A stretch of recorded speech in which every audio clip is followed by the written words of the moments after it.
Darkwood Brew has fascinated me almost from the time before it, when it was still a gleam in Eric Elnes's eye, so to speak, because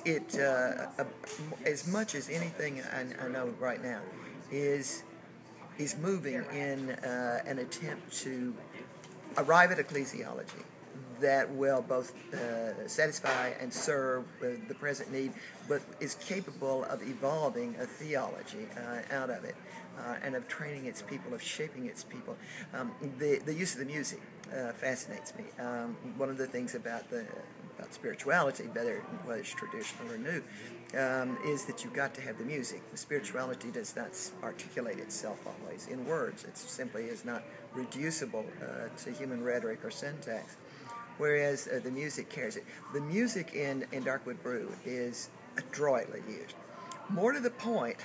perhaps, or as much to the point, is the fact that now we've got people worshiping together around the world in an interactive way, in a way that jumps all the geopolitical barriers that might otherwise be there. There's a perfectly awful word, or I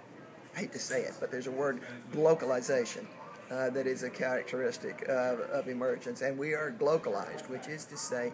we're going to have to find a way to gather the whole, the world in general, but for Christians, glocalization means we're going to have to find a way to bring all the parts of Christianity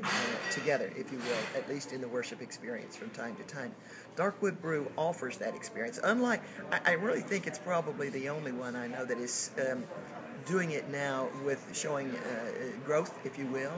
and increased depth of interest. It's not just the speakers you bring in that way, because obviously there's an economy in doing it this way. You can Skype anybody in,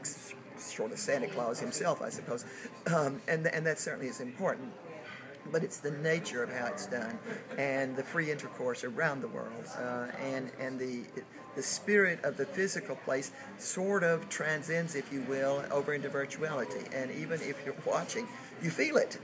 even though you're maybe not right there in Omaha in the home studio. So the contribution here is enormous, but the potential, I think, is even more enormous, especially if that approach, that way, that if it becomes sort of a pattern, if you will, that it can spread to other communions, other worshiping communions. And one of the things that I think is important about all of this, and then I will hush, but there is within Emergence, or within the Great Emergence, as it affects Christianity, and as Christianity finds an expression of itself in the Great Emergence, there is a coming together, a convergence, if you will, of what was progressive Christianity, and probably, that's not to say that progressive Christianity still doesn't exist, it certainly does, but there are certainly bodies of it that are spinning off, that are tired unto death of the over-intellectualization, I can't talk, that it has indeed become almost programmatic, or parts of it have. And more than one Christian of this persuasion has said to me, basically so much of what we do is what any good secular humanist would do. It's not done so much in the name of Christ as in the name of common sense, and social common sense, which is a distressing point of view and a distressing place to be. So that I think things like Darkwood Brew offer a place where thinking Christians who want to move beyond perhaps the traditional progressive label or some visions of evangelicalism can find a place to bring their questions, but also to bring their sophistication, because one of the things about us right now is we're far more sophisticated than our parents were, and their spiritual needs that are reshaped, if you will, in terms of a newer expression of spirituality, a new understanding of spirituality, and can begin to entertain the possibility of ecclesiology and theology that will welcome our dance, if you will, which is how I see it,